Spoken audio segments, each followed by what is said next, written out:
I'm going to show you this humidifier valve with the orifice parts here. So there's a couple of parts to this. You can see here's the electrical, exactly how it's used. Full portion that you're going to plug in and tie to the wires that you're strapping this to.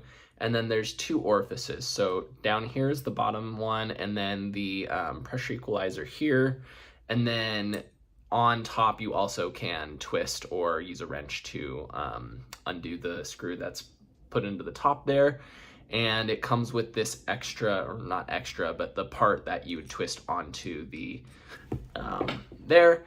And overall, it's good quality product. You can see it's just really simple. Has the copper, has the metal, and that's the valve part and the number. Then you'd use screws to anchor it to a wall or a point there. Overall, really simple. It's going to show you where the fluid flows from, and that's exactly